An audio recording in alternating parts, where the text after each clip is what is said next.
the night before last. 3 times. Oh dear. My wife went down first, so unlucky. She had to clear it up. Tommy Boyds on BBC Southern Counties Radio. Very good evening to you from myself, Tommy Boyd, and herself, Allison Ferns. Hello, how are you? I'm all right. So we just need to apologise to the legion of Bob Staunton fans. We do. And what happened, I don't know, well, we talked about it just before we came on air, because you and I are normally pitching up around about 9 o'clock. I got a phone call from somebody quite high up at BBC, I won't name names, just asking if I thought that Bob Staunton had gone too far a couple of weeks ago or last week on his show. Basically, my good friend listening, Bob Staunton's been suspended for remarks that were made on the show of the 14th of January, and I've got an official apology which I'll read out in just a second. And there it is. I don't think it's indefinite. I don't think they've made a decision. But I think in these sensitive times, it's been decided that, and he's not the first person to fall foul of not quite getting it right. Yes. So shall I read the apology and then we'll just move on? On the show of January the 14th, during a phone-in debate about Hollywood treatment of racial issues, Bob Staunton inadvertently made some remarks which may have been offensive to both the followers of the late Mahatma Gandhi and the manufacturers of the popular breakfast spread Marmite. The BBC... Sorry, that's so unprofessional of me. The BBC wishes it to be made clear that 1, politically motivated hunger strikes should not be the subject of humour, and 2, the loincloth is not capable of storing a life-supporting supply of sandwiches. So I didn't hear the show, so I don't know what was said. No comment. Oh, we've got something. Yep, hello. Hello, who's this? Who's that? Oh, you surprised me. It's Alan at Hastings. Hello, Alan. Hang on, let me turn this bloody radio down. He's on about watersheds, Tommy. Yeah. Yeah, I've got one at the bottom of my garden. Every time it rains, the water pours into it. Fantastic. Thanks very much indeed, Alan. Yeah, usually calls are even higher quality than that. Let's go to line 2, shall we? Yeah. Good evening, line 2. You're on Southern Counties Radio. Who's this? Oh, hello. I think you mean Mahatma Mite, not Marmite. And the Ganges is a natural watershed. It divides into 2, then it goes back into 1 again. Well, let's take this bit by bit, shall we? First of all, have you been at the sherry?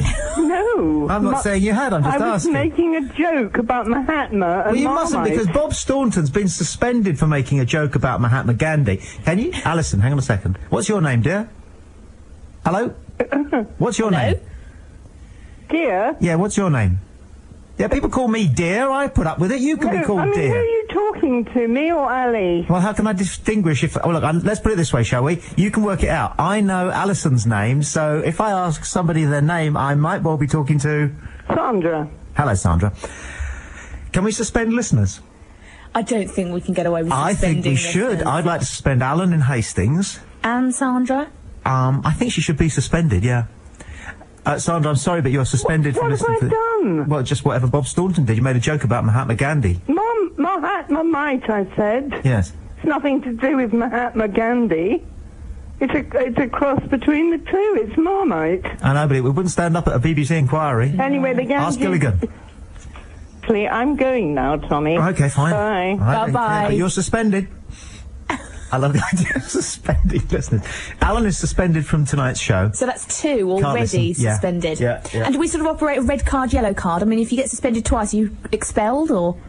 Yeah, you're never allowed to listen again. Right, good. Let's see who's on line 4. Good evening, line 4. You're on Southern Counties. Good evening. Why are you such a waste of space? Oh. Why do you bother to bring people down? They phone up for a nice chinwag, talk to you, but you're such a big-headed bastard that you have to have a go at everyone, don't you?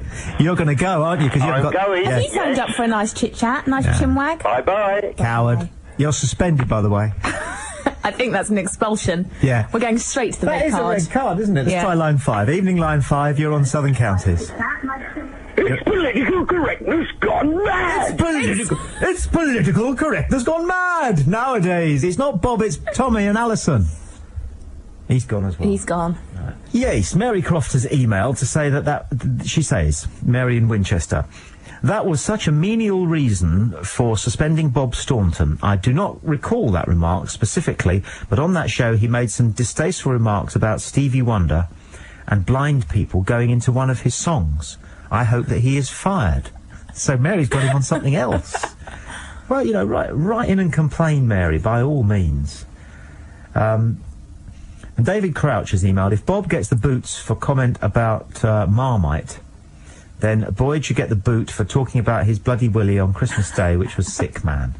I didn't raise the subject. And so what? Yeah. Is my view on that one. Yes, and I'm quite happy to take anybody on who wants an argument about George Bush. I mean, let's see, for example, let's go to line 3. Good evening, line 3. You're on BBC Southern Counties Radio. We were talking about George Bush. You're still a waste of space. Are you going to stay and have a conversation, fella? Well, he's probably got more marbles than you have. I'll say that while I'm here. I'm going now. Ta-da. You see, that's good though, I don't mind. No, short and sweet. Yeah. Well, no, maybe not sweet, but short anyway. The point I'm making is that he wouldn't have the nerve to do it unless it was like this, so I helped him with his courage. Hello, who's this on Southern Counties? Hey. Hey. What's up, man? Not a lot. Cool, listen. I would like to stick up for Bob Staunton. Oh. Really? Yeah, only because no one else is. Everyone's just flaming him, man. Are you a fan of Bob's then? No, not at all. Actually, I only just heard him briefly. I didn't really like him, but I just wanted to give, you know, some balance. Let's see whether I'm going to suspend whoever's on line 4, unless it's old Joker Face again. Hello there, you're on Southern Counties. You love Timmy Mallet. Hey! Excellent. A Timmy Mallet mention, and we're not even 30 minutes into the show. No, that's a guy who haunts me. He's been chasing me around radio stations for the last 50 years or so. Whenever I tell anybody that I do this show with you, I say, oh, you know, Tommy Boyd. Yeah. Oh, Timmy Mallet's mate. It's the first thing they always say to me. We're not mates. Ah, right. We're chalk and cheese. Yeah, I can see that. Oh, God, yeah. He's one of the only blokes that I don't think I've ever had a conversation with. I worked with him on and off for sort of 2 and 3 years, and there's no conversation that I could have with him. Because I'm happy to talk about, like, last night's football, you know, is Kim Wilde sexier than Kylie Minogue? That kind of thing. I think so. Do you? Yes. Do you? You think Kim Wilde is sexier than... Not as she is now. Yeah, but kids in America. Then, yeah. Yeah. But she was woman. Yeah. Yeah. And she didn't care. Now she's the gardening correspondent for The Observer. Yeah. Great. Kylie Minogue's too clean. I was doing a show once, and I was the comedy chef called Didier Dodo, doing a recipe in... Called what? Didier Dodo. After a legendary Brighton waiter. Right. Didier. And, good evening, Didier. I hope you're well up there. And, oh, sorry, that took me somewhere else. And I had 3 celebrity ready steady chef. Oh yeah. Well, I had 3 guests on it. It was Michaela Strachan, Kim Wilde, and Kylie Minogue. Now, this is quite a thing in a young man's... I'm sure it is. You know, like, sort of emotional development. To be flanked by... Can I say flanked? Yes. You've said it. Flanked by Kim Wilde, Kylie Minogue, and Michaela Strachan, who came round the other day, by the way, but that's another story. And Kim Wilde, you're right, she stole the show. She was, stunning. But you can't have a conversation like that with Timmy Mallet, because he has no conversation. Nothing at all. No, he doesn't talk about boys' things, or girly things, or your agent, or his car. He can't have no conversation. He just makes a loud remark and then walks off. Let's see who's on line 4. Good evening, line 4. You're on Southern Counties. Good evening. Good evening, sir. Good evening. I ordered a fish curry about half an hour ago. Where is it? A fish curry, eh? Oh, where is it, please? Curry. I want it cheaper now. Well, to be certain, the bloke who's bringing it round on a motorbike hasn't eaten it, because I don't know how anybody could. A fish? What sort of fish? What do you mean, what sort of fish? It's special Bengali curry. Well, there are varieties of fish. There's fish and fish. Well, it's snapper cod head fish. Snapper cod head fish. Go away. Bring back. Go away. Right. Yeah. To line 5 we go. Hello, line 5. You're on Southern Counties. Who's this? It's a parrot. It's getting silly. Hello, are you in? Pretty Polly. Oh, come on, lift the... yes, OK, well, put that to one side. Could we speak to your owner? OK, let me get him. Not bad. That is how a parrot talks. Hello. Oh, God. Oh. You sound like a penguin. No offence. Flip, flop, water, flip, flop. He obviously Where's speaks the penguin. Antarctica? I don't know if they are Antarctic penguins. I thought they were Arctic. Which is it? They're Antarctic in my textbooks. Textbooks. Because it's a great joke, isn't it? Why don't polar bears eat penguins? Why do polar bears eat penguins? Well, the answer is technically because they live on different polar continents. Oh, polos. The comedy answer is because they Come can't. into it the hole. They can't get the silver paper off. Oh, I think so. Thank you very much indeed. It's getting silly, isn't it? It is. Line 5 is on fire. Good evening. You're on Southern Counties Radio. Good. Yes, quite. Turba. The British clash. Slang it up, baby. Slang it up. Them old people listen to you. They need to get with it, man. What's wrong with them happening, you know? Chill them out. All these old people ringing in and moaning, man. You hear me? I'm testing their argument, as I will test yours. What have you got to tell us then? Me? Yes. Nothing. Well, at least you know that. Listen, Yes? don't worry about things you can't worry that you can't do anything about. You know what I'm saying? This is wise. I like this. I like Yes. this. You like it? I like this. Can you do Well, it? I don't need you to like it, man. You know what I'm saying? All right, But then it's good that you like it anyway. all right, then it's rubbish. Well, that's quite equally fine with me. I ain't going to change my frame of mind because of what you're saying. You know what I'm saying? Gangster. Why are you trying to sound so black? No, I'm not, man. I'm just putting on a silly voice, man. Oh, okay, fair enough. How do you know I'm not black anyway? Because if you were, you would have come back at me a lot quicker than you did. That's probably a very good point. I know. Shall I try and sound like something else now? No. It's a bit silly, isn't it? Oh. Let's try line 6. Hello, line 6. Hello. Hello? Hello. Can you turn your radio off? Oh. She's gone. That's a shame. This is an email from Tim Aldrover. I read at Sci-Fi Universe website you were going to have the Roddenberry family on. Then it said there was an error and watch this space. What gives? I would pay top dollars for the Roddenberrys to kick your ass, man. That was a mistake on my part. It was a cent 3 and 4 pence for going to a dance. Do you remember you emailed me, Allison, during the week and said that the Roddenberry family, these are the people who make Star Trek, invented it. And we've been yanking its chain a little bit. With, I thought, some well-researched justification. Yeah. And you emailed me at home during the week and said that the Roddenberry family had been on, and I think you said something like we should try to get them on Saturday. Yes. And I thought that meant that they had indeed said that they, might come on. Yeah.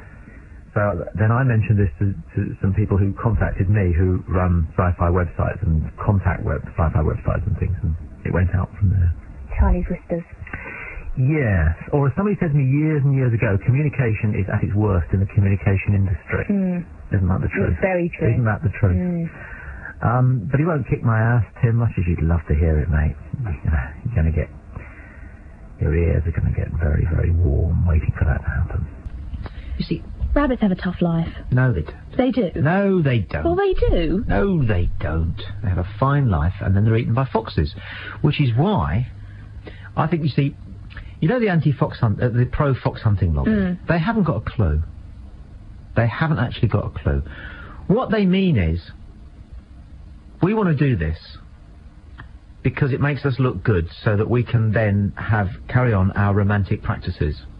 Because that's what it's all about, looking good. Did you ever read Need Jilly Cooper? Oh, I did. Okay, well, you see my P. Yeah. That's my point then. That's the first reason for it. But nothing to do with, catching foxes because they're the bane of the farmer. Foxes kill rabbits. And what's the biggest problem facing farmers today? Rabbits. So if you're really concerned about the agricultural industry, right, we need more foxes. If you're a farmer or a landowner, you cannot escape the fact that you need more foxes to keep down the rabbits, naturally, without using any of these big machines or concreting over roundabouts. Yeah, the cover of that Riders book is very sick, isn't it? That jodhpurs. Why do jodhpurs work? I don't know why they work. They don't work on everyone, though. No. No. No. No. No, Gandhi again, for example. And the other thing is, that the entire hunting fraternity is totally opposed to the EU, aren't they? Yeah, I would have thought so. Because of my theory about opinion clusters. For some reason, opinions cluster. And things that should be disconnected are necessarily connected. I don't know why that is. But if you believe that Farmer Tony Newton should have been given the MBE for trying to defend his property against burglars, you also will necessarily be opposed to the EU Constitution, even though the two things are poles apart. I mean, one is a law and order issue, and the other one is a constitutional issue, and yet you know that nobody who feels that about Farmer Tony Newton will be in favour of the EU. Why? Let's try line 5. Good evening, line 5. You're on Southern Counties Radio. Scooby-Dooby-Doo! I can't let this go on. If it goes on like this, we're going to have to. But that's okay. Harmless enough. Diane Pierce has emailed. Lovely that complaints about Bob Staunton are being upheld. Now, if only our complaints about Tommy Boyd can have the same effect. The way he spoke to that lady last week, shouting her down, was disgusting and horrible and upset everyone. No, see, it didn't, Diane. Hang on a minute. The lady who called you all of those names? The lady who phoned up and just hurled abuse at me and got an argument. I shouldn't have done that. I should have said, oh, yes, thank you very much. You're touching the old fat lot. Oh, thank you very much. See, and Diane does this thing of thinking that there's an army of people who don't like me. There aren't, Diane. There's about 3 of you. 3 of you, right? Out of tens of thousands. 3 of you, Diane. But she does the we thing. Now, if only our complaints. And she says that I upset everyone. No, I didn't. I'll tell you what, Diane, I wish I could play that conversation with the lady you're talking about from last week. Because actually it did her a lot of good. She got a lot of stuff off her chest, and people need to get stuff off their chest. And I don't care if they give it at me. You know? Hello? Bring back the human zoo. You're a friend of Timmy Mallet. See what I'm saying? Yeah. Next. Hello? Hello? Anybody there? I'd rather talk to the other one. He's a complete and utter waste of space. You used to be a nice girl. I used to be a nice girl. Yeah. The implication is now you're not because you like me. Am I not nice because I would now work with Tommy? You know, why does a nice girl like you waste her time with a prat like that, eh? Come on, get out and get a life. Don't hang around with him. He's a prat. So are you saying that you used to like me, but now you don't like me because I work with him? liked you, but you wouldn't...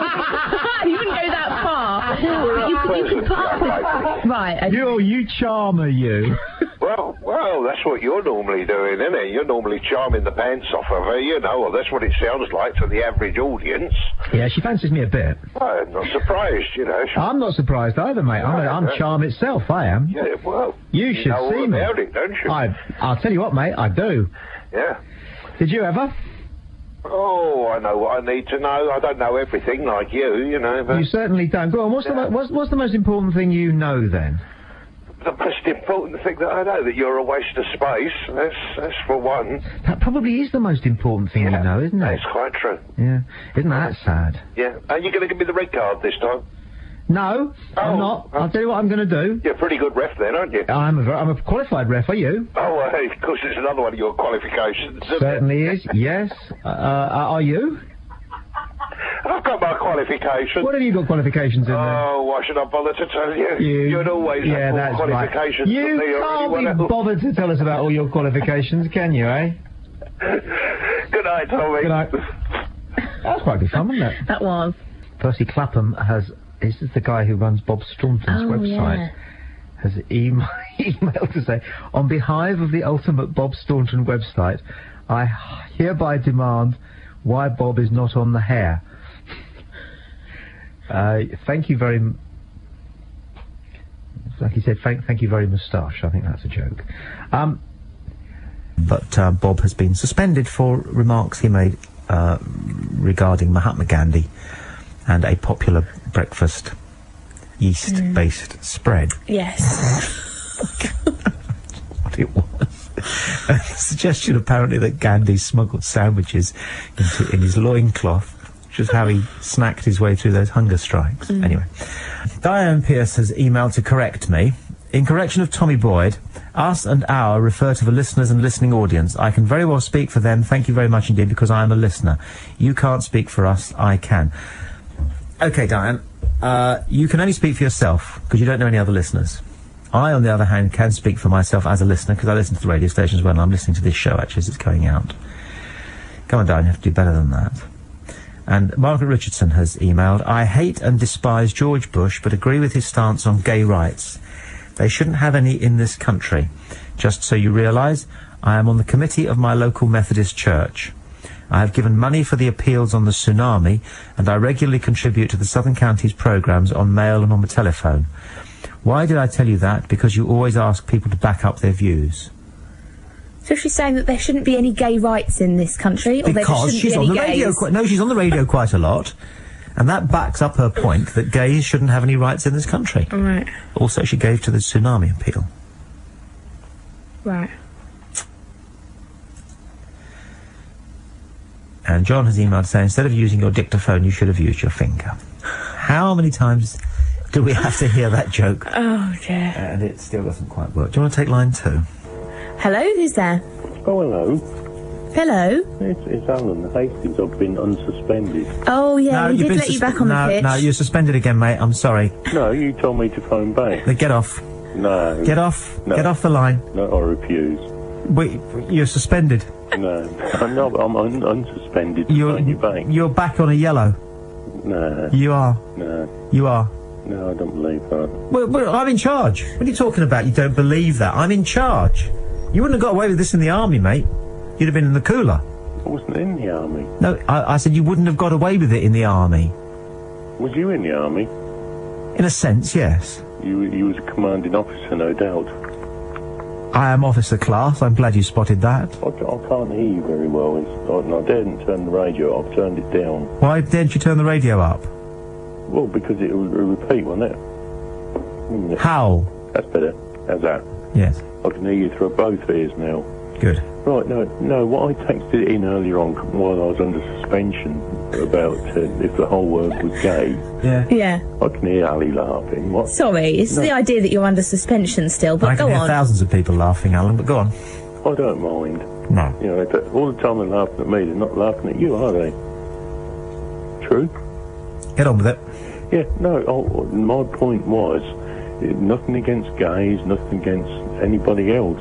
In 100 years' time, with the generations, if the whole world was gay, I mean, you know, where would we be? Gay people can reproduce. What, men with men and women with women? That's how reproduction does work, doesn't it? That's good. You must have gone to a good school. No. I mean, if men love men... You don't have to be heterosexual to have babies. I mean, I'm still trying to work out about the Bible with Adam and Eve. You don't have to be heterosexual to have babies. So what do you do? You make love with somebody sex so that sperm joins an egg. You knew that? Yeah. But you don't have to be heterosexual to do that. But if you're gay... You can still make love to somebody of the opposite sex. You can still have heterosexual sex. But if they don't love the opposite sex, what do you do? If they don't what? If they don't love the opposite, I mean... If they don't what? Love the opposite sex, yeah. It doesn't matter. In the reproductive process, you don't... If it became a matter of the survival of the species, I'm sure that plenty of gay men would lie back and think of John Travolta, and plenty of gay women would lie back and think of Kim Basinger, and the job would be done. For what reason? Reproduction. Yeah, but they don't seem interested in that, do they?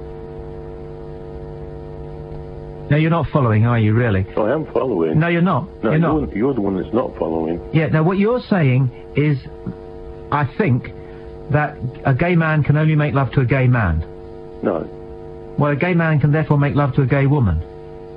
Well, they can make love to both, but if a man is gay and doesn't like women... Yeah? No, being gay doesn't mean you don't like women. It means you're sexually attracted to men. Uh-huh. Doesn't mean you don't like women. Where'd you get that from? Well, it's just my impression. Does that mean... Are you straight, then? Yeah. Does that mean you don't like men? Sometimes I like you and sometimes I hate you. No, I just asked a question. You want to have a go at answering it. Go on, I dare you. I dare you to answer a good question. If you're straight, does that mean you don't like men? I'll let you think about it whilst you're enjoying another 10 minutes in the sin bin. In fact, that's actually a red card for Alan, isn't it? You're enjoying the power of this, aren't you? What, the red card thing? Yeah. I'm a bit of a referee at heart. Yeah. Good ref, actually. Now, here's Diane Pearce again. We've had her a couple of weeks ago, if I remember rightly, emailing away. Because she said everyone was born with opinions. Was she the lady who believed that you're born with opinions and that everybody has a right to their opinions and a right to express them? Well, she's on a roll this evening. Shall I read out her latest contribution? I take the courtesy to contribute to your programme, and so you should at least have the courtesy to respond without mocking what is being said. That's great. It's like saying, you know, I took the time and trouble to mug you, and all you can do is go and complain to the police. Come on, Diane. You know, you can work an email machine. You've got to be able to make a better contribution than this. You as host can't speak for anyone else listening to your programme. Of course I can. That's a ridiculous idea. It's my job is to be able to understand what it is that people are thinking when they're listening to what you're doing on the radio, isn't it? And not only that, you're the one receiving all of the emails and text messages from the listeners, so you do get an idea of what people think. I wonder, she adds, what the BBC would have to say about the way you are responding to listeners. Not responding to listeners, I'm responding to people who have called, emailed or texted, Diane, and that is different. So get your facts right. She says, I said earlier, I hope you go as well as Bob, but now I want Bob back from suspension and you gone. Wishes do come true, so watch it. Oh, if I wish upon a star. It is without doubt that Mr. Boyd is going to damage the credibility of Southern counties. The show trashes the station. J. Wills. I'm always interested in hearing more about such the credibility of Southern counties. It's got a lot of credibility. Don't look at me like that. I'm not looking at you like anything. I made that up. She didn't look at me like anything at all. Shall I tell you that years ago I led an expedition to Scammons Lagoon in the Pacific, and we were trying to investigate some whale activity, which was very interesting. But I was lucky enough to watch 2 giant whales in the act of making love. 9 feet long. Wow. Okay.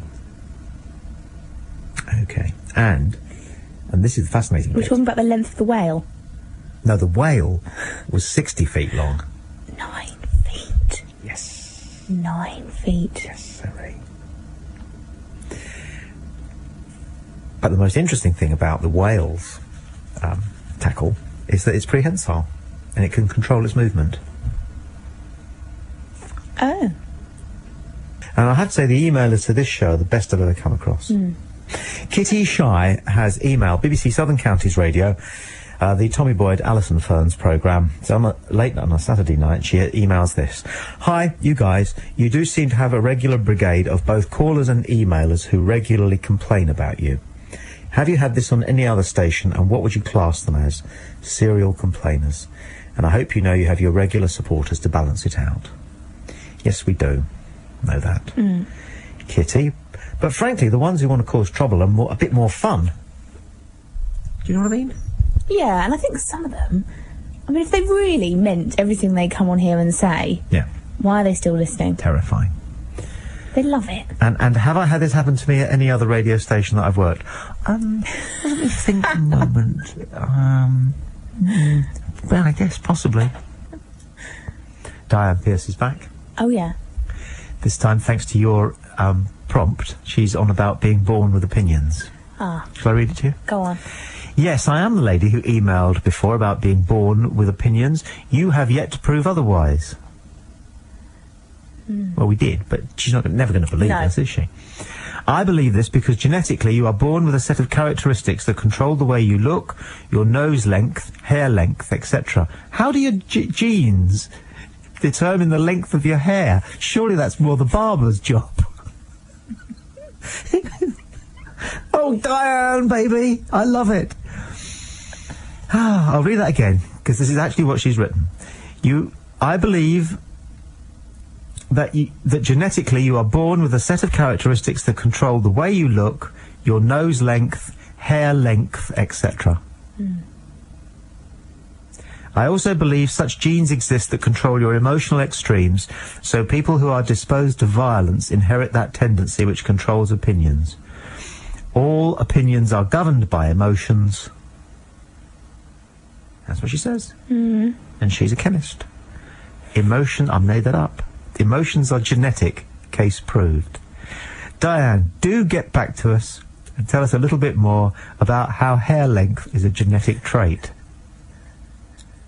I beg you. Let's go to line 4. Good evening, line 4. You're on Southern Counties. I keep telling you, you're a waste of space. Why don't you go home? You keep listening, don't you? Love it. That's nice. I like that. Yeah. Why doesn't he switch off if he hates it so much? He loves it. He loves it. Of course, he loves it. Judith Cartwright. Get Tommy Boyd off the bloody radio. Complete and utter patroniser. Talks people down, insults them, and is a bigot with 2 G's. Disgusted and turning off. Pigs eat their... Fahad Farouk has emailed, pigs eat their own feces. Do they? I don't know.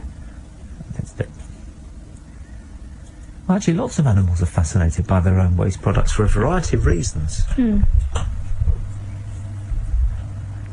Have you ever read any Aldous Huxley? One of my favourite lines in an Aldous Huxley book goes like this. This bloke is being shown round a farm, and the farm labourer, as they're walking past the pigsties, and the pigs are all rolling about in mud. This is a comment about language. He goes to the bloke, he goes, "Quite rightly is they called pigs."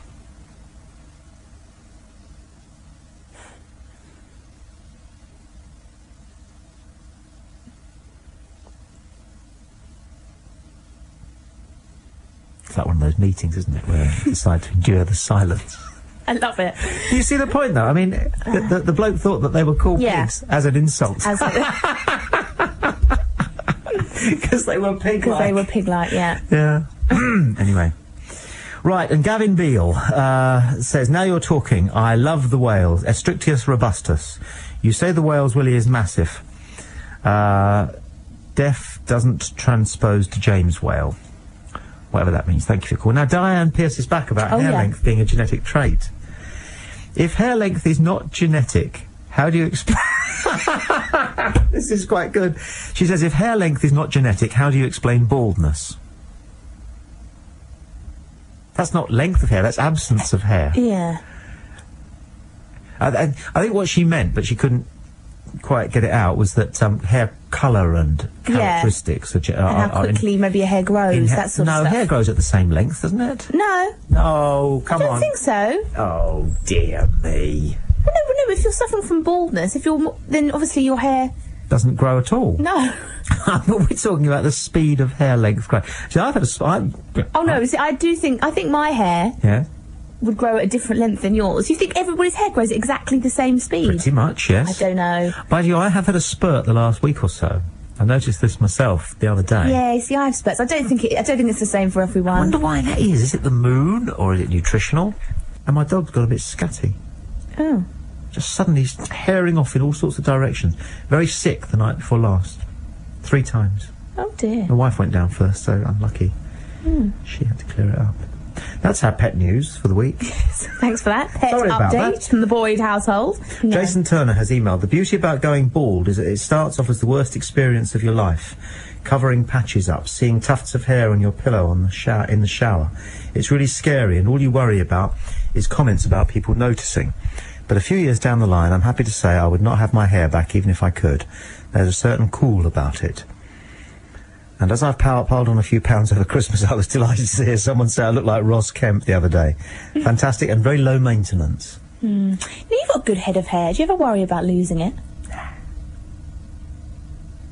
I had my moment. I was about 19. And I just got these 2 little avenues beginning. And I thought, here we go. And so, you mentally rehearse how you're going to deal with it, what you're going to say. And a girlfriend of a mate of mine was kind enough to actually point them out. She actually sort of went, oh, you're going bald, just like my Martin. And that was when I realised that actually she was worried about the fact that her boyfriend, who was 26, was going bald. Yeah. And so she was looking around to see as many men as possible going bald, so it wouldn't reflect too badly on them. Exactly. Yeah. But no, then it's stopped. Good head of hair, isn't it? 52. Yeah. Absolutely. Presidential sort of hair. Yes, it is a little. See what I'm saying? Yeah. Yeah. I've twice had blokes come up to me in the pub and pull my hair. No, I can imagine. To check that it's not a wig, hoping that it would come off in their hand. Yeah. Which is annoying. But how would it be for women if you went bald? And how would men deal with periods? Not very well. Men wouldn't deal with periods very well at all. You'd rather have periods than go bald? Yeah, you would. Oh, yeah, no, I would. You would. You imagine going bald? Initially, as Jason said, initially. Because it's not so much that there's your appearance and the fear of, your manliness or femininity. It's just such a stark reminder of your mortality. That's the thing. Look at the fuss women go to Botox out their wrinkles. But what about if it's coming away in clumps? And I don't mind bald women. But women with a Bobby Charlton comb over would... Why do men do that? Why do they do that comb over thing? The comb over thing is... Why don't they just give up and just say, look, forget it? Well, the thing is, if you've done it a bit, and you do, initially when you go bald, you do comb it, a little bit, just to cover up the skin. Yeah. That's the beginning of the comb. No man, decides to grow a foot-long swathe of hair on the left, just above his ear, so that he can comb it over. It's that he starts to go bald, so he combs it a little bit, goes a bit more bald. Now he's combing over. Yeah. But he feels as though he can't decomb over because someone will say, "Hey, Nobby, billiard ball." Yeah. You see? So it's a progression thing. It's not an active decision. They don't go into the barbers and ask for a comb over. I hope not. Anyway, so Diane Pearce has come back, the lady who believes that we are born with our opinions and that our hair length is determined by genetic reasons. She says this: all I want to do is throttle you after you respond to my emails. But I can't stop listening to your show because it angers me so much. Right, you see, that's how it goes. Why is it that I should be in bed now because I start my shift at 5 a.m. in the morning? I wonder what she does, nurse? I think she might be a nurse, yeah. Tell us what you do, Diane. Not that I like you any the more, for the fact that you've got to get up at 5 o'clock in the morning. Ha ha. She wants to go to bed soon. She's up. She's going to be up at 5 a.m. What are you going to be doing at 5 a.m.? Oh, sleeping. Z. Yeah, I know. I mean, you shouldn't go on, because you're no stranger to 5 o'clock in the morning, are you? No, Monday to Friday. Yeah. I'm up before that. Got a call from, got an email from a guy in the States called Stan Tarbuck, who wants us to call him on Bush. Shall we do that? Yeah, let's do it. Can you tell me how to do that, or do you have to go around and do it? I can do it for you, it's fine. You can do it for me? Okay, and whilst we're calling Stan Tarbuck in the States, can you read his number on the screen from coming round to where you are there? Shall I tell you? No, I can't tell you what it is, because then people would know Stan's home number. There we go. I'm putting the call into Stan Tarbuck, so... Aha. The number you have dialed has not been recognised. The number you have dialed has not been recognised. You see, I thought that code was... I put different code in. I think he might have got the code wrong. Yeah. Let me... You do. You do what you're going...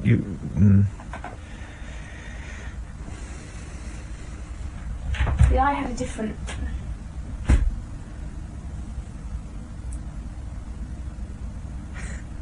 Tell everyone why Sabutio is called Sabutio and get the number back. Okay? No, I prefer the idea of not conforming to broadcasting norms. Okay, so we'll just... Let's see if this works. Okay, alright, let's see whether we can get a Stan up. Nah.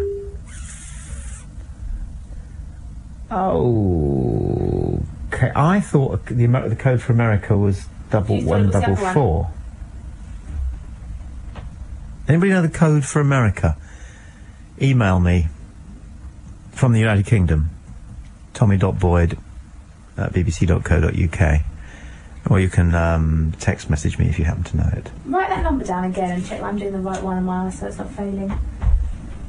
Okay. I've got it written down somewhere, the code. I always thought it was something like 1144.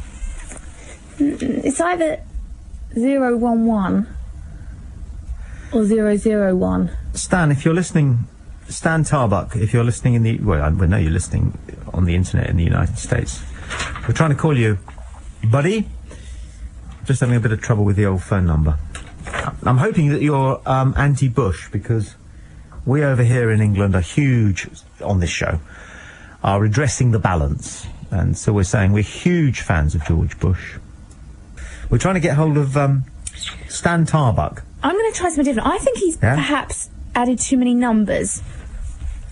Really? Well, he's got a different code, hasn't he, than 001? That's exactly how Popeye got started. What?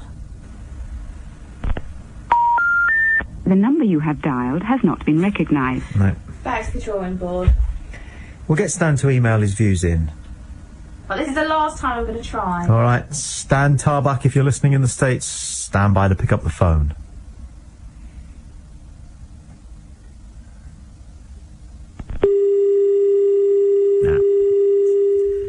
Nah. Unlucky, never mind. Don't worry, you tried, you were good, you tried. Right, let's take a look at the emails that have flooded in. We've got one from Diane Pierce. Nothing from that guy in America, so... Right, Diane Pierce is a care assistant at a residential home. People you care about die, she says. That's what it says. She says, people you care about die. We all die. Hmm? Yeah, people I care about die. Yeah. I care about me, I'm going to die. Yeah. I'm trying to think whether people I don't care about die. I don't think there's anybody I don't care about a bit. Oh, Joyce McCloy has emailed back from the United States, and she said, yeah, call me. Joyce McCloy. Right, I'll do that then. Can you, Phil? Yes. Hum.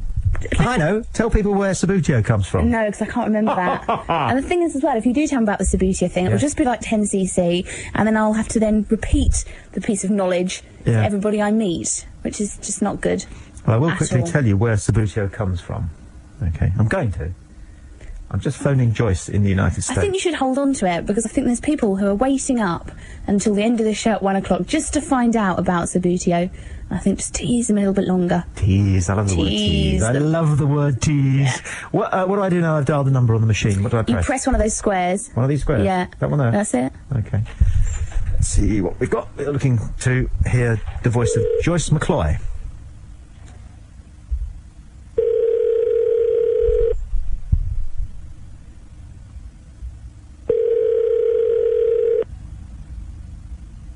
Please leave your message after the tone. Oh, great. That's great. Oh, hi, Joyce. It's the BBC here in England, calling you as you suggested, if I've got the number right, that is. Just double-checking that I have. I think I have. Yes, I have. We'll try again. Yeah, we're not doing too well tonight I mean, American calls. We said that if people are listening on the net and they want to call us... Joyce McCloy from the North Carolina Coalition for Verified Voting has asked if we'll call her again. Shall I do that? Yeah. All right. We've been talking about George Bush this evening, and I know that quite a lot of people are listening on the internet. Let's see if we get Joyce McCloy up.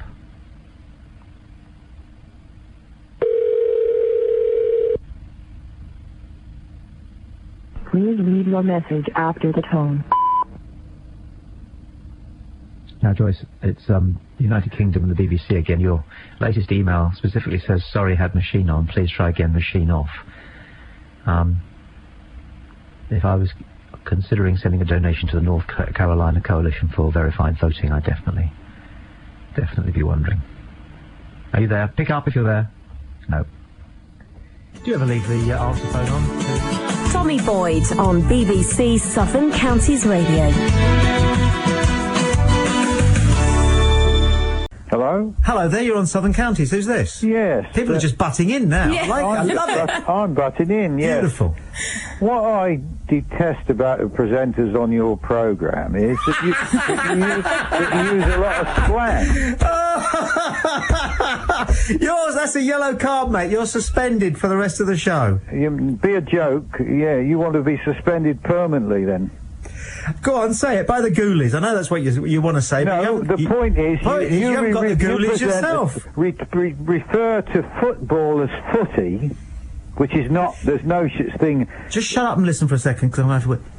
This guy's for real. He is for He real. really thinks that BBC presenters should be admonished for calling football footy. You're a joke, pal, you are. No, I'm not a joke. You're an incredible joke. You're supposed You're a to... disgrace you're to supposed to be a mankind. national radio You haven't got a clue what I'm supposed to be. What I do know is that you are a picnic, a sandwich short of a picnic there. You're a bread spread that's not been made. That's what you are. Like the presenter who call them blokes. Where did you get these ideas? What's your name? My name is Cyril. Cyril? Yes. Do you have any idea how sad you're sounding, Cyril? Well, you're sad, and you're sadder than some of the other presenters, and they're sad as well. Do you know what you're... No, I've got a question for you. No, whoa. I've got a question for you, and then I'll ask you... I've got a question for you, and then you can ask me a question. That's what's called polite, Cyril. That's what's called conversation. Let's see if you can, A, be polite, and B, have a conversation, right? So here's your question. Right. I'm listening. Do you believe that you know why you're angry? I'm not angry. I'm just stating a fact. That your radio station... Can we take that as being a no, you don't? I'm not angry, no.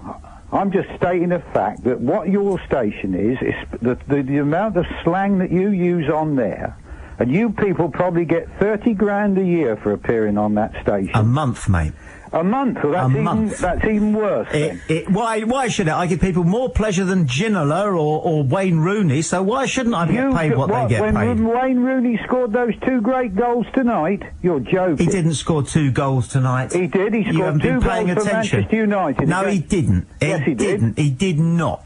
Well, you got that wrong. You see, you haven't got anything right yet. Yes, I have. Not one thing right yet. 2 goals he scored. Are you paying attention to anything? I'm paying attention, yeah. Tell me something. Tell me the most original thought you've ever had. How old are you? How old am I? Well, I was a national service. No, just tell me how old you are, mate. It's a number. A number? Yeah, go on. It's between 60 and 70. So you can't? What, are you ashamed of it or something? No. Do you not know how old you are? I know how old I am. It's not the one for £1, you know. That's what Cyril, your question for £1. What's your own age? Come on, Cyril. You tell me. All right, so you've 68. so you've been hanging around for 60+ years. What's the most original thought you've had? Well, I'll tell you what, to ring up this station and tell you what a load of rubbish you are. Well, that's not a lot of cop, is it? It is, because I would love... what's been the point, then, for you, sir? What's been the point of your 68 years? I told you, you weren't listening to what I say. I want the point of your 68 years. Was that your station uses a lot of... No, the point of your 68 years. When you're supposed to be educating youngsters... The point of your 68 years. The point of my 68 years... Yeah, what's the point? It's life. What's that, Cyril? Go further. Go on, mate. Dig deeper. Yes, it is. I've worked all my life. That isn't the point of your life, surely to God. Well, what have you been doing? I was doing engineering. Teaching, social work, spreading the word, saving people from starvation and disease. Well, that's certainly what your station don't do. You've been making sprockets, haven't you? Yes, I can make gear sprockets. I made gear sprockets. Can you really make sprockets? Yes. And is that it? And St. Peter's going to say to you, when all is done and dusted, Cyril, come up to heaven, mate, for all those lovely sprockets. Well, we'll turn a blind eye. We'll turn a... some of those up there, because the gates are getting quite rusty with blokes like you opening them. Yeah, I'll be there. You won't be there. You'll be down in hell stoking the fire. Yeah, you really hope that, don't you? I don't hope that. I know that. Yeah, but you hope it too. You're probably... Are you enjoying this argument? Yes. Good. I thought you were. But you better go now, and you've got a yellow card. Sorry about that. Great fun, isn't it? It is. Isn't it fantastic? Why is he so upset about slang? May God bless America. But he's great, isn't he? George Bush. Thank you. There is much more to George Bush than meets the eye. A lot of what he does is for the American electorate, not all of whom are particularly bright. You don't have to go to Iraq to know that it was run by a bloody dictator. We need democracies in every country. I'd like you to tell me one totalitarian regime, one dictatorship, one military government that you're prepared to defend against the alternative, which is democracy. Democracy is very imperfect, but it's still the best system there is. And George Bush is trying to spread it around the world. A dark and painful era is over. Will Bush invade Iran? If he has to, he will, because he doesn't muck about. Our security is assured by our perseverance. And they will be defeated. Tommy Boyds on BBC Southern Counties Radio.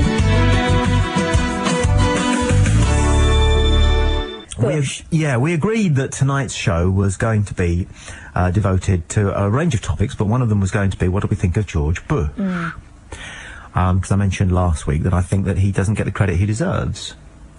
And in the interests of balance, speaking as somebody who's recently sat the modules, I think it's very important that broadcasters stress the other side of George Bush, because all we hear is that he's stupid, he's a warmonger, he's a puppet, and that simply isn't true. No, I don't think he's stupid, because I think that if Dominic was asking stupid, if he was stupid on Drive. Well, no, I think if somebody was stupid, they would never, ever have got away with the things that man has got away with. He's stupid. He's the most successful politician in the history of the world. He's twice democratically elected. He's winning an important war. He's a multi-billionaire in his own right, an incredibly successful businessman, the most successful man on the planet. And there were people ringing this radio station and telling Dominic that they thought that he was stupid. He ain't stupid. No. I mean, there's no quite any other things. You've got to be stupid to think he's stupid. I mean, that is stupid. To think that the most successful democratic politician in the history of the planet, a man who has more power and he's won it democratically than anybody who's ever lived, and is one of the most successful businessmen in the world, right, to think that that man could be stupid is incredibly stupid. I would take issue with the what you just said about him being democratically elected. Yeah? I don't think he's one of the most democratic politicians in the world. He's democratically elected. I don't even know if he's democratically elected. Yes, he is. Well, I don't think he is. Well, he's twice. Just the twice he's won an election. Yes, how else do you get to be democratically elected? Look at all the stuff that went on. Look at all the corruption that went on, particularly in 2000. Corruption? Yeah. What corruption? What corruption? People not even getting voting forms. People having their voting forms just lost all of a sudden, just very discreetly. The woman in charge of the Florida count was also Bush's campaign manager. Yeah. How can that be allowed? I'm not sure that's true. Well, it is true. But I know what you're barking at, but I'm not sure it's exactly like that. And she actually employed a company that went through the electoral roll, just guessing from people's names what colour their skin was and as to whether they would. These are not the views of the BBC. These are not the views of the BBC, but these are allegations that have been made. Yes. And they're allegations that have never, ever been properly looked into. No. So to say that he is democratically elected is an opinion and not a statement. Right. Of course. But he had... No, actually, it is... I'm sorry, it's a fact. Sorry, that's a fact. You have insinuations. I'm not insinuating that he was democratically elected. That's a fact. He was democratically elected, not once but twice. But it's not democratic if he was everyone has the right to vote. democratically elected governor of Texas, which is practically as big as Europe. He was democratically elected and re-elected governor of Texas.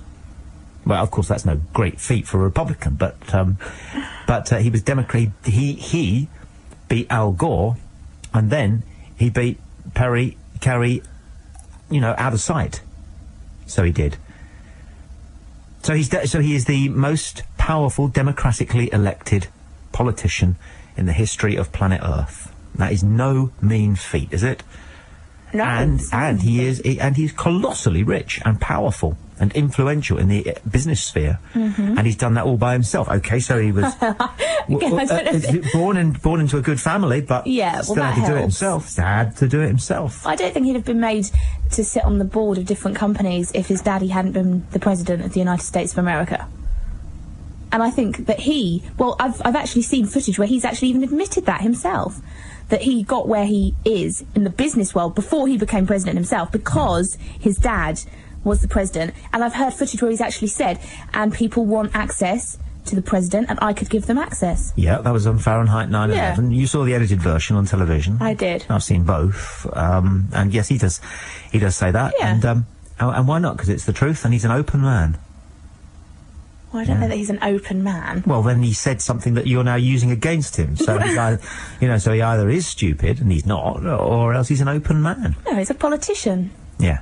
Well, he's a businessman first and foremost, long before he planned on getting into politics. But what I've uncovered in my research on George Bush is something that nobody else knows, and I think it's quite cute. And I coughed it across the newsroom before we came on air this evening at you, and you were quite amused, I weren't was, you? yes. And it's fantastic, and the Americans don't know. Why has it never come out before? I don't know. It's the kind of thing that actually is quite a big thing, I think. And it's definite, by the way. I'm not guessing. And the other thing is, the best bit about it, Alison, I haven't told you yet. Oh. Because the best bit about it is a bit spooky. And see these bits of paper here I've brought in and not shown you until we went on air? Yeah. Right. They are the spooky bits.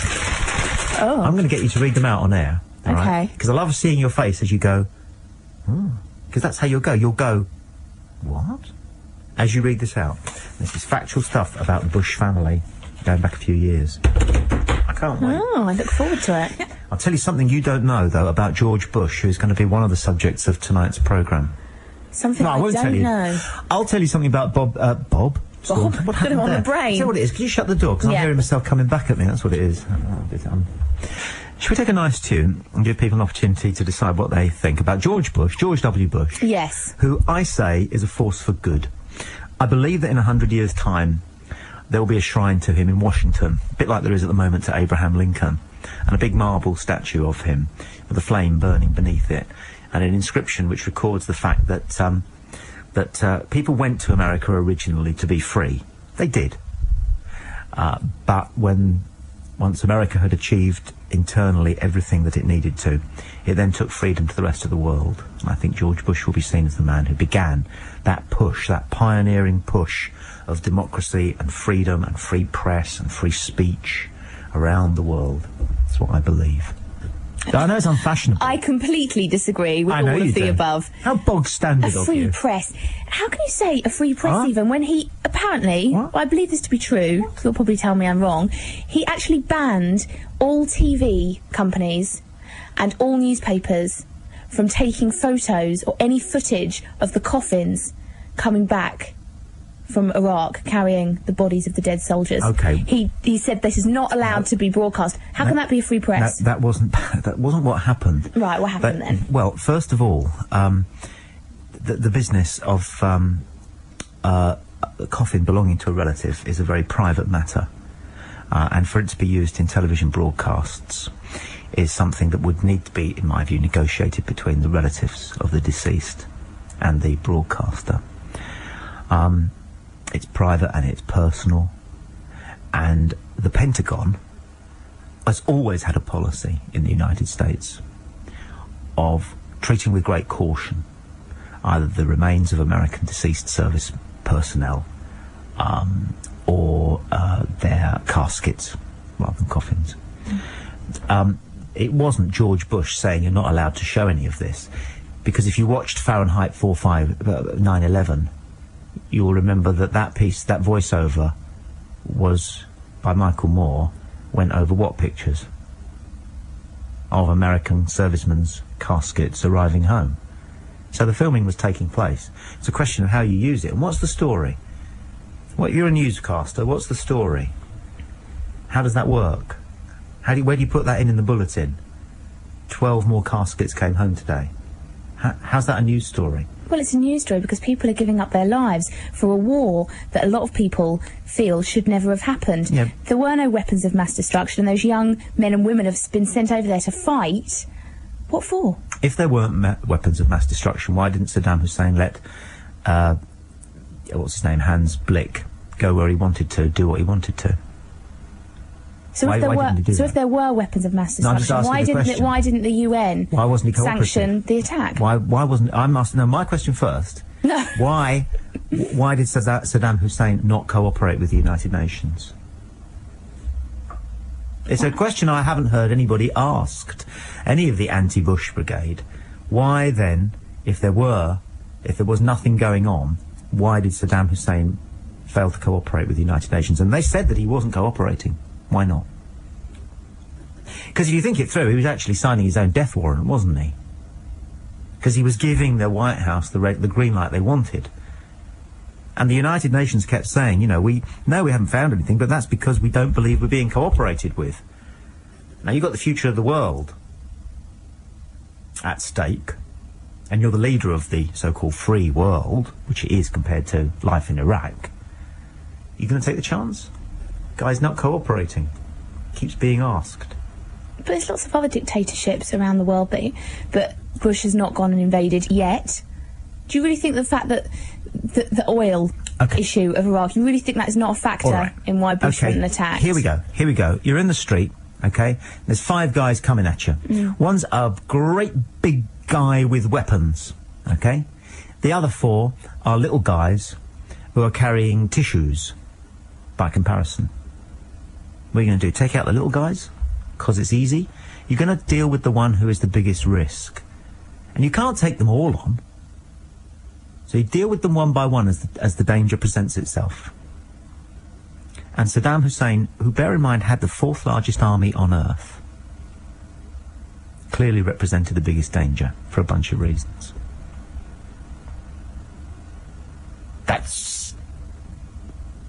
That's why I think... But there's an important point here, and it's this. One of the great things about democracy is that we're really allowed not to like our leader. And we're allowed to say horrible things about him or her. And so we do, for a bunch of reasons. Which you can't do in Iraq. You can't do in Iran. You can't do in Saudi Arabia. No. You can't in Korea. You can't in plenty of countries. You didn't used to be able to in South American countries, you know, where they had all those splendidly dressed military junta leaders, you know, Galtieri and, who was the guy in charge of Chile all those years? There. But anyway. We can say these things about our leader, and so we're drawn to doing it. Nobody ever gets credit for saying what a wonderful leader we've got. You can't say Tony Blair's a wonderful man anywhere. People go, oh, God's sake, you can't trust him, the man. And he's a friend of Bush. And you can't say George Bush is a good guy, because he is a good guy compared to most leaders. So people go, oh, well, you know, he's stupid, and he's a warmonger, and, you know, he's all for oil. Maybe, but let's look on the bright side. Otherwise, you're only going to get depressed. I'm winning you round, aren't I, Allison? No, you're not winning me around. No, you're not. Let's see if you've won this person round. You know I am. That resentment is very easy to focus against a democratically elected leader. Yeah. I think that's the reason. You know, because we have trouble, don't we, with teachers when we're little, and coppers, and, you know, maybe our parents. And so we develop this kind of latent, quite deep-rooted dislike of authority. Yeah. It's all we're lucky enough to be able to elect our leaders, and then as soon as we do, it seems that almost everybody turns against them. It's so unfashionable to say, I think our Prime Minister is pretty much doing a good job. You just will never hear it. No. We do the same with most famous people, though, don't we?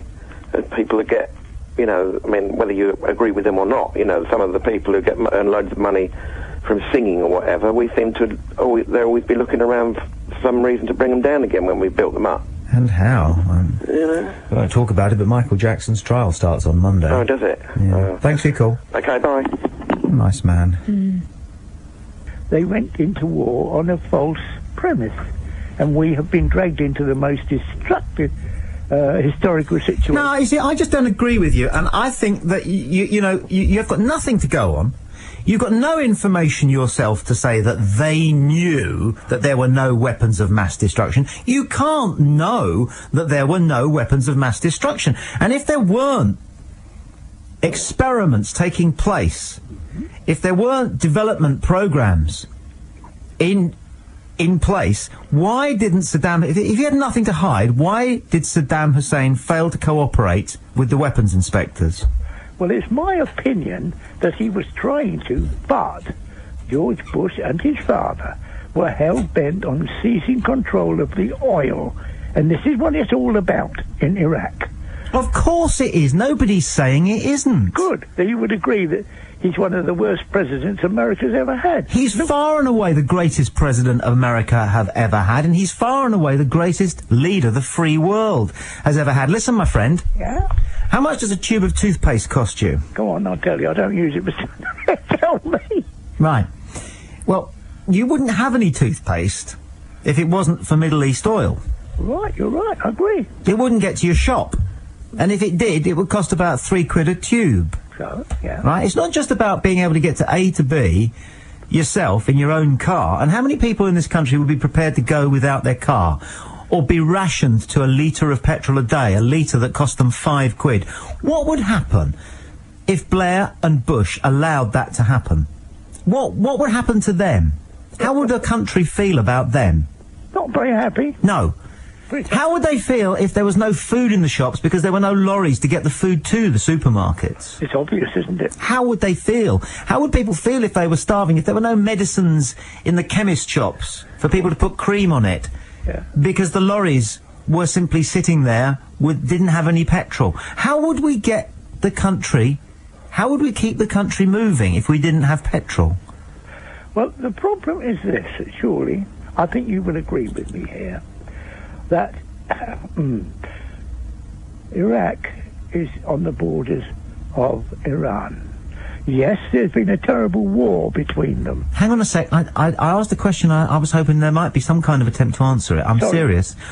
I'm serious. If the West was deprived of OPEC oil, yeah. Okay, what would be the consequences? What would life be like if we had no oil from the OPEC countries? I think it would be reasonably catastrophic, because we've got Norwegian oil, we've got Russian oil, we've got the English oil, we've got American oil.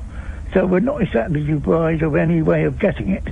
At the moment, we're too lazy in this country to... No, that's crap. I'm sorry, mate. Whoa. That, you can't, if you're going to start talking about important issues, you can't draw stuff out of thin air. No, I'm not. The contribution to our oil use, yeah, from what little exists in the North Sea, is barely significant. But what I find a bit offensive, and you have to withdraw it, because I really find it offensive, is the notion that we're not maximising our North Sea oil potential because we're lazy. And, well, you know, you might have some powerful things to say, but when you come up with stuff like that, it makes you look a bit silly. Well, let me restate this again. I am surprised that since we started getting North Sea oil, we have not devised a way of refining that oil to make it useful for petrol. There's not enough. No, there's not enough there. It's too heavy for No, there's just not enough there. We will always be dependent because of the of the degree to which we have ended up dependent on oil. We will always be utterly dependent on the OPEC nations. Yes, it's very sad. So therefore, don't you think... No, it isn't sad. It's wonderful. We live in a wonderful world where amazing things can happen. Like, for example, you're able to go on the radio by picking up a phone. You couldn't do that if we weren't oil dependent. Okay, go on. Well, no, I have. I mean, what do you mean, go on? If we didn't have the oil that has given us all the technology and all the energy that we need to do the things that we're doing now, you wouldn't be able to do this. So it's not very sad. It's wonderful. It's why we live in the most wonderful time. So I'll pose a question to you. Well, if you were able to change the situation, how would you diplomatically have handled the Middle East situation, given the chance to do so? I'd have done exactly what George Bush did. Which is what? What he did. Go on, I'm listening. Well, you know what he did. He went to war. Yes. Yes, I know. Yes, that's what I would have done. Yeah. Yes. There is another way round, and I'll mute it now. If I had the chance to do what the situation demanded, because if I may prompt your memory, just before they declared war, Saddam Hussein tried to contact George Bush. No, please. No, listen. Where'd you get that from? It was on the radio, my friend. Which radio station? I heard it on the national radio. Which one? Well, Radio 4 to begin with. And Radio 4, I'm not convinced about this at all. I mean, I'm not stupid. I would have heard if Saddam Hussein had contacted George Bush and said, please don't invade me, you can come and have a good look round. He didn't quite say that. What he did say, I have got a proposition, and George Bush said, that's enough. Bang. Now, The point is that I personally am of the opinion I don't like the Ba'ath Party or what they stood for or stand for. The fact that Syria is also ruled by the Ba'ath Party doesn't bode very well for the Middle East. And can I just say in closing that Condoleezza Rice is one of the most impressive representatives of the free world that I have ever seen or heard in action. And are you aware that if you were living in Iraq and you had publicly made the statements that you made about her, one of your leaders, do you have any idea where you'd have ended up? Oh, probably in Guantanamo Bay, or what they call it. No, the Iraqi version of that, Pep. We're talking about if you were an Iraqi. Really? Oh, well, because you're not allowed to say things like that in totalitarian states. Can you name me one totalitarian state? The best totalitarian state in the world, and is it as good as the worst democracy? No, it's not. I agree with you there. Yeah, you are, you see, and that's what it's all about. At the end of the day, you said it's all about oil, and yes, that is a big issue. I don't believe that spreading democracy is the main reason why George Bush and Tony Blair did what they had to do in Iraq, but it will be the most important byproduct, and in 100 years' time they will be judged as the men who began the process that turned the world into a free planet. I do hope so, my friend, I really do. Nice talking to you. Nice to talk to you, friend. Bye. Ta-ta. I'm on to my bit about George Bush now. Oh, you've got your pieces of paper there. I have, yeah. We've got some people from Australia who want to join in the George Bush argument. Okay. And what we'll do is we'll call them back. But not before I've just had a chance to go through what I found out about George Bush. And although it's no great shakes, okay, I'm quite proud of it. We might need to turn the light on for you to be able to read what it is I've got to. Right. Now, this, as far as I know, is a world scoop. You're bigging this up. I hope it delivers. Let's have a look. It's no huge thing. It's no huge thing. But nobody else knows this. So it's not out there at the moment. Well, I have mentioned half of it to you before we came on air. Yeah. And I've told my wife. Yeah. And I told a lady that I met when I was walking the dog today. Right. But I think this is quite a cute thing. All right? Okay. George Bush. President of the United States, most powerful man who's ever lived. If he was Irish, we'd have heard about it, because American presidents always go on about their Irish connection. Okay? For some reason, the Americans are obsessed with being Irish. He never has, nor did his dad. Why? Because they're not Irish. They're English. English. This does not win you votes in America. Much as they love us, and the Beatles, and your royal family, they don't want to be descended from us. Because we were once the enemy. George Bush is English. But whereabouts in England are they from? It's beautiful. But then it gets a bit strange. So what I've got here is I've been able to research where the Bush family came from in England, and who they were. Going back, George Walker Bush is the current president. See what you notice, Allison, about this, right? George Walker Bush is the current president of the United States, all right? His dad was George Herbert Walker Bush. His parents were Prescott Sheldon Bush and Dorothy Walker. Okay? Prescott's parents were Samuel Prescott Bush and Flora Sheldon. Remember the... Yeah. Prescott Sheldon Bush. I'll tell you what's going on here. They take the maiden name of the mother. Of the mother, yeah. And give it as the middle name of the son. Yes. All right, because they're very strong on genealogy, the Bushes. Right, and you go back through, what can you tell from these sorts of names, what kind of people the Bushes were? And this, by the way, is all in America. George Bush's great-great-great-great-granddad was Obadiah Newcomb Bush. What do you reckon? Quaker or what? Pilgrim? That ring to it. And before that, it was Jeremiah. Jeremiah. Okay. And we go all the way back to a Richard Bush, who married a lady called Mary Fairbanks. And this Richard Bush, this was 1699, in an English colony in Plymouth, Massachusetts. He was a big cheese. Very famous. But then you've got then the trail goes cold, so you have to go back through the Fairbankses, and this is therefore George Walker Bush's sort of maternal lineage, all right?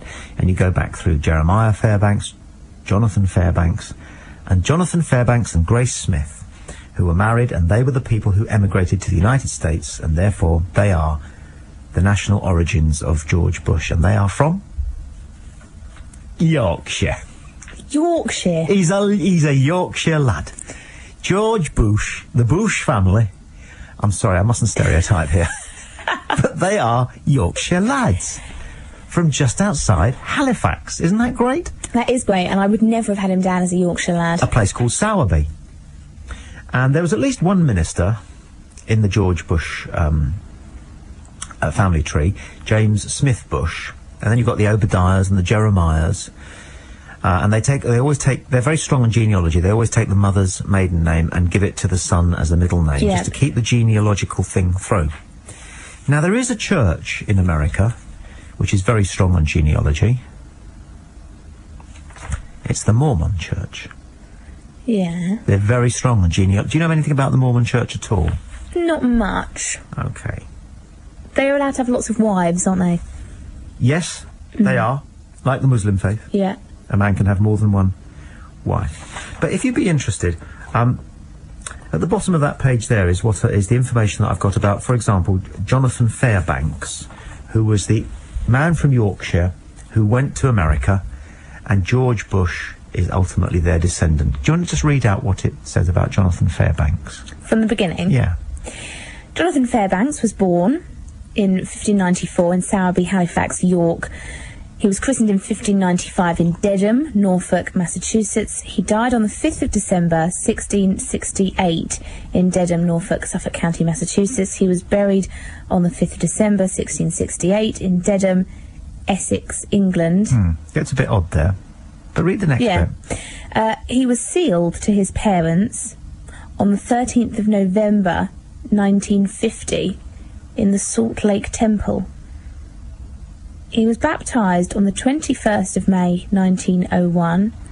He was endowed on the 23rd of May, 1901. He married Grace Smith Lee on the 20th of May, 1617 in Halifax, West Riding, Yorkshire, England. They were sealed on the 13th of November, 1950 in the Salt Lake Temple. Okay. Do you want to go back a bit? Because if you go up that page, you've got their parents. Isabella Stancliffe and John Fairbanks. Go on. John Fairbanks was born on the 3rd of May, 1547 in Thornton, Yorkshire, England. He was christened on the 2nd of August, 1562 in Halifax, Yorkshire, England. He died in 1625 in Thornton in Craven, Yorkshire, England. He was buried in England. He was sealed to his parents on the 24th of October, 1984. Where did it say? In the Ogden, Utah Temple. In the Ogden, Utah Temple. Okay. You've got 2 pages of descendants. Yeah. Ancestors of George Bush. Okay, all of whom are born and bred and buried in Yorkshire. And they're all being baptised, sealed to their parents, and endowed in places like the Utah Temple. Very recently. I mean, this John Fairbanks died in 1625. He did. But then he was sealed to his parents in 1984. Where? The Ogden, Utah Temple. This man is a collection of bones in a windswept Yorkshire cemetery. Does he know? Does anybody in Sowerby, Yorkshire know? If you go to the bottom page, I think you'll find the very earliest, I think possibly at the top of the page, you'll find the very earliest known ancestor of the most powerful nation on earth, the Bush family.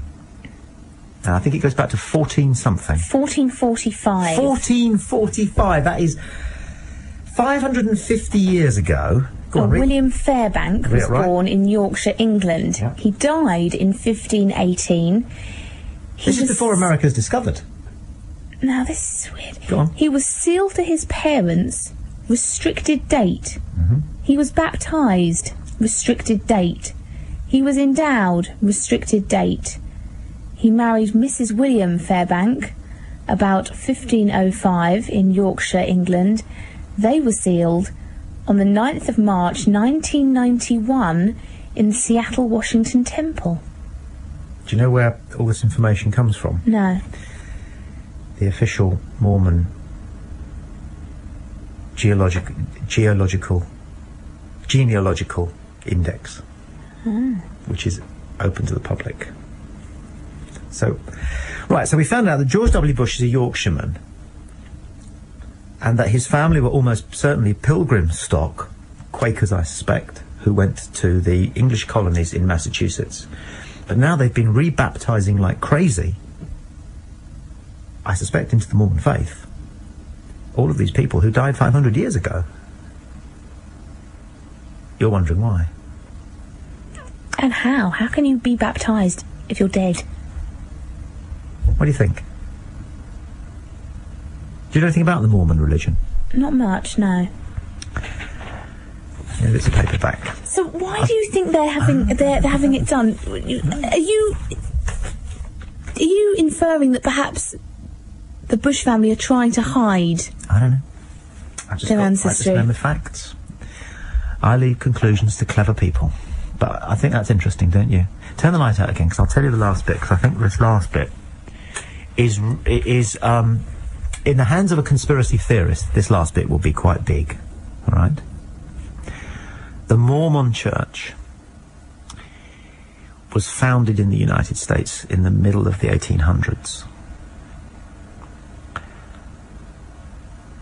And it believes that some of the things in the Bible weren't quite right, and that their Bible is a better version of what God had to say. And my understanding is that the Mormon Bible is based primarily on the writings of the prophet Lehi, who left Jerusalem with his followers 600 years before Christ was born and carried them to the Promised Land. And they flourished in the Promised Land, which was quite close to Israel, until God instructed Lehi and his children to build a ship.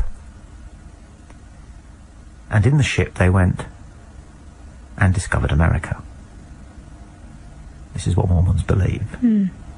That America was discovered by these people 600 years before Christ.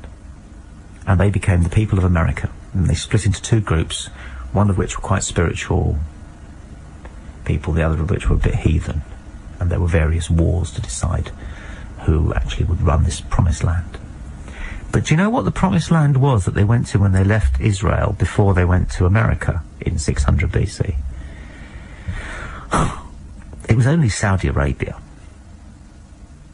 It was Saudi Arabia. According to the Mormon Church, the United States of America was discovered and colonized by Saudi Arabians. No, really? Yes, really. I know. I'm sitting there during this week absorbing this and thinking, you couldn't make this up. Put this in the hands of a conspiracy theorist and, you know, you've got some nonsense. But those are the facts. George Bush and the Bush family are fundamentally English, from Yorkshire, from the West Riding, from Halifax, from a place called Sowerby. It appears as though they were once a very religious group. I have no way of knowing whether they're Mormons, although there are people who will point out to you that most Mormon temples have symbols which are connected with Masonic groups, but I don't understand any of that. What I do know is that the Mormon Church have been quite, frantically rebaptizing all of these descendants of the Bush family as Mormons for their own reasons. And the Mormon Church believes that Mormons discovered America 600 years before Christ, and they were primarily the children of Saudi Arabia. That's all fact. It's good, isn't it? It is good. What's all the sealing business about? I don't know. If anybody knows. Wouldn't we love to know? I'm just writing down the number. There's the number there. Can you read that? Yep. That should be an Aussie called Patrick. And whilst we're getting up Patrick in... So let's see whether we've got Patrick in Australia. Are you there, Patrick? Hello? Hi, fella. Yeah. I hate to disappoint you, but, I don't really listen to the show. My friend in Brighton, Rory, put me on to you. Okay. So, I hate to disappoint you there. So what did you want to discuss about anything about Bush or anything? What? Well, we've just been trying to balance the way George Bush is viewed, because I don't know how he's represented in the Australian media and by you guys when you go down the bar, but in the United Kingdom and in the United States, with people like Michael Moore producing programs like Fahrenheit 9/11, it seems to me that there's just too much criticism and lampooning of the guy. Yeah, we have a conservative Prime Minister, and our media isn't really as bad as it is in Britain and America, really. But, I don't hate him. I know lots of people who do, but I don't really hate him. But, I don't agree with him on many things, but I just think that America could have a better president, really. Well, like who?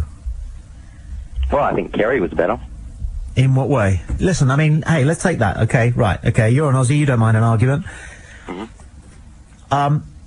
Kerry attacked George Bush for going on an unjust war, and yet Kerry fought in Vietnam.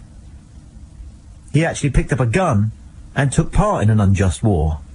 Well, I don't think he's anti-war at all, really. But I think he didn't. He said that he went to war without a plan to win the peace, was his words. But I don't think that he wouldn't go to war at all. That just because he went to a war doesn't mean.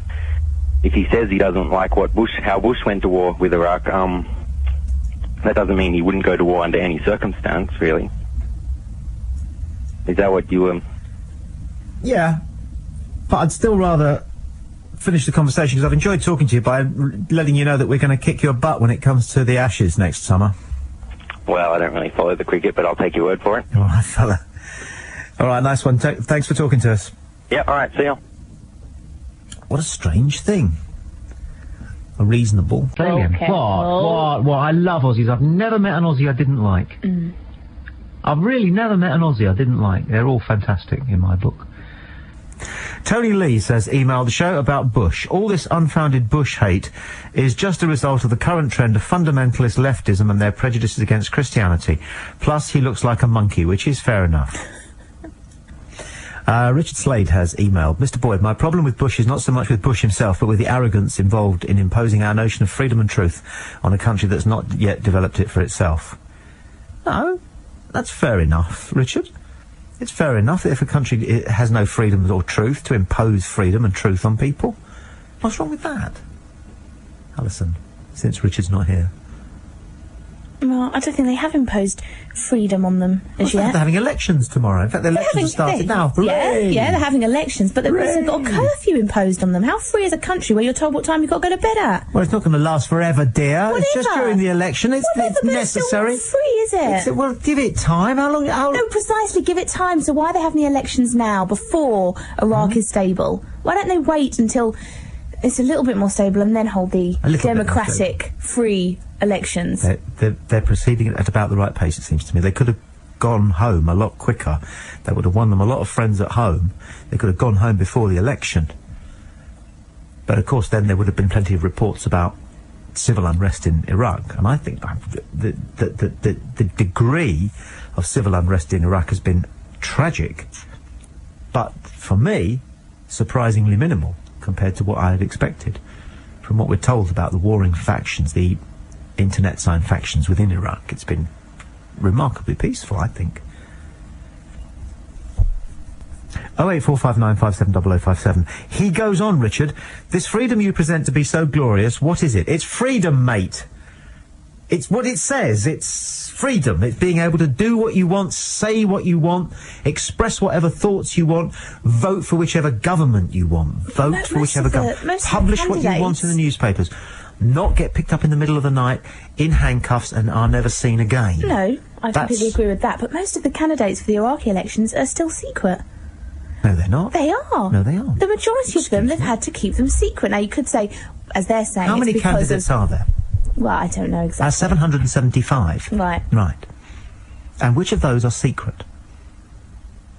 Sorry to be hard-nosed about this. I don't know the exact figure. I'm sure you do know it. No, true. I don't vote. I don't believe in democracy. I don't believe in any political system. I'm an anarchist, I suppose. I believe that everybody should be allowed to rule themselves. And I wouldn't do anything that would upset anybody else. Therefore, I don't need laws or police. That's what I believe personally. But of the actual systems that you're given a choice between, which is democracy and totalitarianism, democracy always wins hands down. Doesn't it? Like I say, I can't... You give me the best ever totalitarian or dictatorship or military junta or whatever. It's nowhere near as good as the worst democracy, and that's what's been introduced to Iraq. For whatever reason, I mean, the main reason may have been oil, but they're freer than they were a year ago. Well, 2 years ago now. Thanks to George Bush, greatest president ever. Tommy Boyds on BBC Southern Counties Radio. Don't forget to subscribe and like. Comment too if you wish. Even slap your legs and make a purchase from Ann Summers. But don't do nothing.